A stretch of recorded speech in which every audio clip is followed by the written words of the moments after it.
Hey everyone, this is Bradley from the Mayer-Harman Real Estate Team, and today I want to talk to you about the real estate market in Caledon, Ontario. A lot of the data that we've been looking at other municipalities as well have been very similar, specifically as it relates to the impact of COVID-19 on the real estate market itself. Leading into this year, we were expecting a record year as it relates to market value growth, or the average sales price growth, as well as it being an extremely strong seller's market. Well, when we look at Caledon, it's important to understand that Caledon is a variety of different marketplaces. You have Bolton, you have Caledon Village, Caledon East, Alton. There's a variety of small villages and areas of Caledon that have different dynamics. So today we're just talking about the overall Caledon marketplace and how it's been impacted in general by COVID-19. So again, leading into this year, we were expecting a banner year, potentially, as far as the Toronto Real Estate Board is concerned, over a 10% increase in potential market value. And certainly leading into March, that's exactly what we were seeing.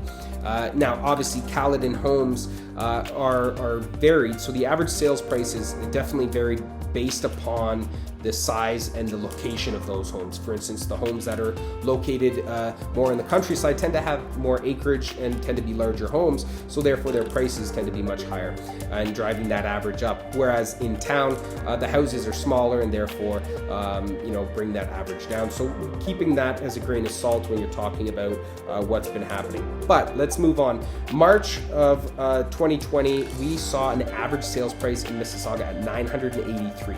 Keeping in mind, last year in May, the average sales price for Caledon was over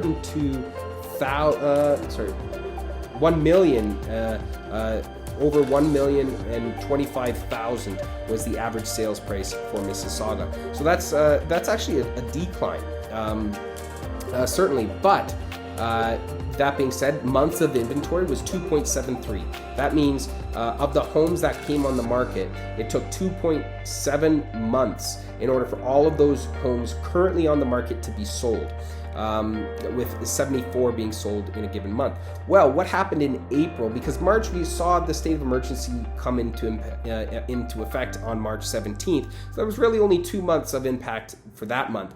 However, April was entirely kind of that lockdown, shelter in place state of emergency. And as a result, we did see a drop in the average sales price of 2.4% month over month. But what was more dramatic is the number of active listings increased from 202 in March to 220 in April, whereas the number of sales dropped from 74 to 21, which skyrocketed the months of inventory. And briefly, we were actually in a buyer's market in Caledon, believe it or not, at 10.4 months of inventory. That's huge. Now, that could have been an outlier simply because when I look at the other municipalities nearby, including Dufferin County, including Brampton and Mississauga, we did see still saw the months of inventory below 5 months of inventory, which meant that it was still a seller's market. When you go over 5 months of inventory, it's definitely a buyer's market. And in this instance, at 10 months, that's extremely rare that we saw a 10-month of inventory.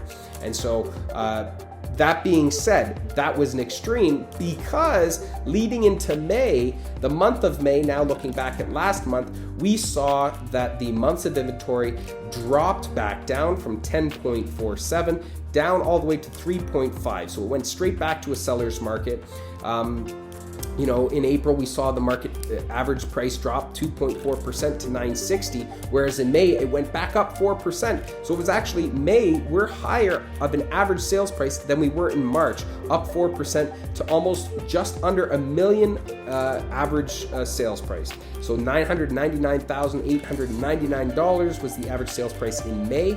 The average days on market dropped to 36 days on market, and the active listings declined as well, whereas the number of sales increased.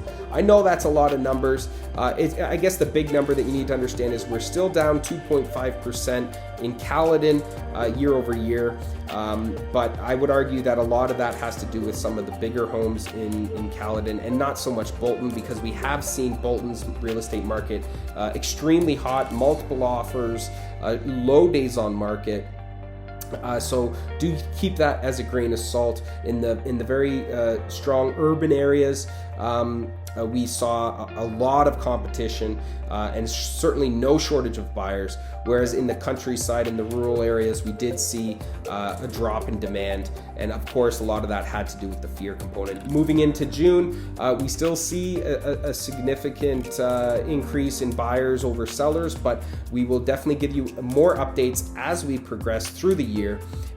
If you have any questions about any of the content that we talked about today, don't hesitate to reach out to me or the Mayer-Harman Real Estate Team. We're happy to go over all of these details, but certainly let me know what you think in the comments below. Do you think that the real estate market will continue to increase in value, or do you think that the COVID-19 situation and the unemployment numbers will dramatically drop real estate values, especially having looked at the information online and the data provided? There is an argument to be made that unemployment numbers may continue to drive real estate prices down and increase the number of, or decrease the number of buyers available.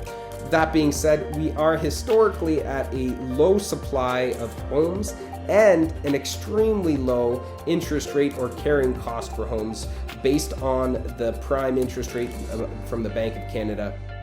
So that's also making borrowing money very affordable for most buyers who can afford it, of course, and that carrying cost being low it drives prices up too. So we'll see what happens. If you like this video, please press the like button below. Feel free to subscribe if you want to get more content, and I look forward to seeing you next time. Have a great day. Bye for now.